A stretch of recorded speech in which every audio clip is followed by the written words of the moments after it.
बोलो जयकारा बोल मेरे श्री गुरु महाराज की जय। सौभाग्यशाली प्रेमी गुरमुखो, ये जो हमें मनुष्य चोला मिला है ये बड़ी मुश्किल के साथ मिला है और बड़े कम वक्त के लिए मिला है। ये ज़्यादा लंबे समय के लिए नहीं मिला। ये मनुष्य चोला वो है जैसे पारस का पत्थर अगर लोहे को लगा दो तो वो भी सोना बन जाता है। तो ऐसे ये जो मनुष्य देह है, अगर ये भगवान का नाम सिमरन कर ले तो ये बहुत ऊंची तरक्की कर सकता है, अपनी मंजिल को प्राप्त कर सकता है। जिस काम के लिए आया है वो काम पूरा करके जा सकता है। क्योंकि देखो 84 लाख योनि है जिसमें दुख ही दुख है और एक ये मनुष्य देह मिली है हमें, इसके अंदर सुख ही सुख है। दुख तो हम खुद बनाते हैं, खुद फील करते हैं कि हमें दुख है, पर ये सुखों के लिए ही मिला है।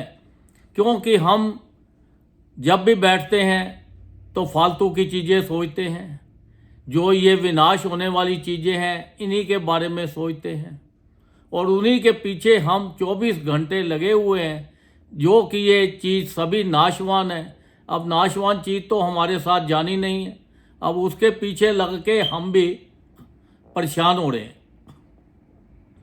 अब देखो एक भगत था, वो संत महापुरुषों के पास गया और कहने लगा, गुरु महाराज जी मैं बहुत पूरा सूरा हूँ, तो मुझे कोई ऐसा बताओ, उपाय बताओ, ऐसा आशीर्वाद दो कि मैं मिलियनेयर बन जाऊँ, बहुत बड़ा आदमी बनूँ।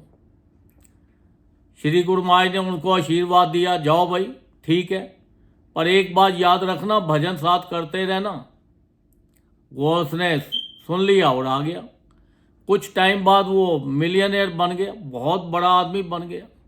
अब उसको जो सुख चैन की नींद रात को सोता था, तो इतना बड़ा आदमी बनने के बाद उसकी नींद भी ख़त्म हो गई। कभी वो सोचता है मैं फैक्ट्री में कैसे जाऊं, कभी सोचता है वर्कर नहीं आ रहे, कभी कहता है माल की डिलीवरी नहीं हो रही, पीछे से माल नहीं आ रहा। बस इसी चीज़ों में ही वो फंसा रहा और अपना भजन भी नहीं कर पाया।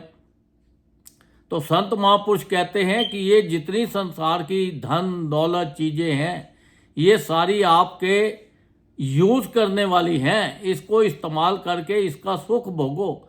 सुख तभी मिलेगा जब आप भजन करेंगे तो, क्योंकि बिना परमात्मा के नाम के बिना कोई भी चीज़ में सुख नहीं है। अब देखो भगत जी, एक भगत था, वो उसने अपने आप को संत महापुरुषों के सुपुर्द कर दिया, समर्पण हो गया और कहने लगा कि महाराज मुझे तो बस आपकी सेवा चाहिए, आपकी सेवा करूं, आपके हुक्म में चलूंगा, बस मुझे और कुछ नहीं करना। कुछ साल बीत गए, उसके बाद एक बार यम देवता आ गए, आकर उसे कहने लगे भाई चलो। वो कहता है कहाँ चलना है, श्री गुरु महाराज ने तो बुलाया नहीं अभी। तो वो कहने लगा नहीं, आपको काल देवता ने बुलाया, आपको वहाँ चलना है। वो कहने लगा अच्छा एक मिनट रुक जा जरा, मैं श्री गुरु महाराज से पूछ लूँ। जब वो पूछने के लिए गया तो श्री गुरु महाराज जी ने फरमाया कि आपको नाम दिया हुआ है, ये आपका कब्ज है। वो अंदर कैसे आ गया है? वो अंदर आए, उसकी ताकत ही नहीं है कि वो अंदर आ सके। वो गया तो जाके अपना नाम जपता हुआ गया, तो वो एकदम डर के मारे वो जो था यम का दूत वो पीछे हट गया। वो कहता है चलो, वो कहता नहीं ये मैं भजन कर रहा हूँ, गुरु महाराज जाएंगे तो मैं उनके साथ जाऊँगा, मैंने तेरे साथ नहीं जा सकता, अगर तेरे में ताकत है तो ले जा। अब वो अंदर आ नहीं सकता था, तो वो धर्मराज के पास ऊपर गया, काल देवता के पास, कहने लगा कि देखो अब मैं तो वहाँ से बेवश होके आ गया हूँ, तो अब मैं तो नहीं अब उसको ला सकता, किसी और को भेज दो। उन्होंने फिर काल देवता ने कहा दोबारा फिर जाओ। जब वो दोबारा फिर आया तो वो फिर वैसे मिला और उसको कहने लगा कि चलो भाई। वो कहता है भैया तू भजन कर, ऐसे कर, तू भी मेरे साथ बैठ के भजन कर। वो कहता है हम भजन वजन नहीं जानते क्या होता है, हमारी तो एक ही ड्यूटी काल देवता ने लगाई हुई है कि यहाँ से जो भी जैसे जिसने कर्म किए हैं उसके मुताबिक उसको वहाँ ले जाते हैं और वहाँ छोड़ देते हैं, तो फिर दूसरे को लेने आ जाते हैं। और दूसरी बार भी वो खाली चला गया। अब तीसरी बार फिर उन्होंने दोबारा फिर भेजा उसको, जा भाई लेके आ। जब वो आया तो वो मनुष्य रूप के अंदर, वो भी काल देवता मनुष्य रूप में आ गया और आकर उसके पास बैठ गया, बातें करने लगा और वो कहने लगा कि मैं काल देवता हूँ, मैं आया हूँ तुम्हें लेने के लिए। वो कहता है जाएंगे तो हम गुरु महाराज जी के साथ जाएंगे, हम तुम्हारे साथ नहीं जा सकते। वो कहता है अगर नहीं जाओगे तो हम आपके गले में रस्सा डाल के फांस के आपको घसीटते हुए ले जाएंगे। तो उस भगत ने बोला ठीक है, तुम्हारी ताकत है तो कर लो, देख लो। जब उसने रस्सा डालने की कोशिश की, 1 बार 2 बार 3 बार 4 बार, रस्सा पड़े ही नहीं, बड़ा परेशान हो गया। तब श्री गुरु महाराज जी आए, उन्होंने कहा कि भाई ये हमारा आदमी है, ये तुम नहीं ले जा सकते, ये तो सचखंड में जाएंगे। तो इनके वहाँ से इनकी जब आएगी परमिशन आएगी तो वहाँ पे ये वो बंदे आएंगे, वही लेके जा सकते हैं, आप नहीं ले जा सकते। तो आप ये देखो कि जो संत महापुरुषों ने हमें नाम दिया हुआ है उसके अंदर कितनी ताकत है और संसार की सब रिद्धियाँ सिद्धियाँ साथ दी हुई हैं। वो कहते हैं ये संसार में खूब मेहनत करो, खूब धन कमाओ, खूब चीज़ें करो, खूब इसका सुख भोगो। ऐसा नहीं है कि उसी के पीछे ही आप फंस जाओ, मोह में फंस जाओ, लोभ में फंस जाओ, लोभ में फंस के आप गलत काम करने शुरू कर दो, लोगों को लूटना शुरू कर दो, कुछ और काम ऐसे गलत शुरू कर दो जिससे धन कमाने का ज़्यादा आए। नहीं, अपना ईमानदारी से जो संत महापुरुषों ने हमें फरमाया है, अपने मेहनत के साथ, ऑनेस्टी के साथ हमें अपना काम करना है ताकि हमारे कोई गलत कर्म बने ही ना, सारे अच्छे ही कर्म बने और हम संसार के भी सुख पाएं और परलोक के भी सुख पाएं। तो संत महापुरुषों ने हमारे ऊपर इतनी अपार कृपा की है, तो हमारी भी ड्यूटी बनती है कि हम ज़्यादा से ज़्यादा भजन करें और संसार की चीज़ों का आनंद लें। क्योंकि हम अगर भजन से उग गए तो ये शरीर मनुष्य देह कभी दोबारा मिलने वाली बहुत मुश्किल है, मिलने वाली नहीं है। क्योंकि 84 लाख योनि भोगते भोगते कई युग बीत जाते हैं, दुख भोगते भोगते। ये तो भगवान की बड़ी अपार कृपा है जो हमें ये मनुष्य देह मिली है।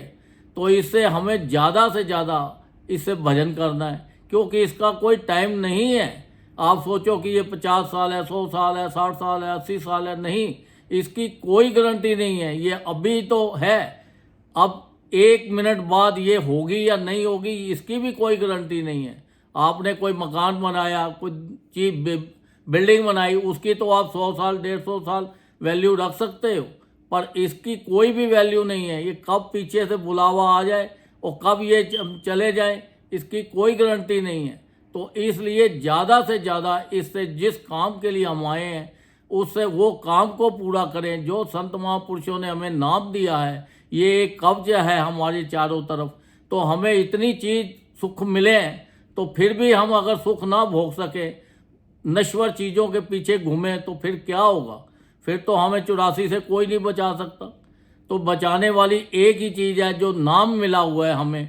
ज़्यादा ज़्यादा हम सत्संग में जाएं, भजन करें, उनके हुक्म का पालना करें। उन्होंने जो नियम बनाए हैं, हर इंसान को 2 घंटे कम से कम भजन करना है, चाहे वो 1-1 घंटा करके करे, आधा घंटा करके करे जरूर। क्योंकि इसके लिए कोई टाइम नहीं है, कोई जगह नहीं है, कोई समय नहीं है। जब मर्जी आप उठते बैठते चलते फिरते हर वक्त भजन जो है, जितना हम भजन ज़्यादा करेंगे उतने ही संसार में हमें सुख ज़्यादा मिलेंगे।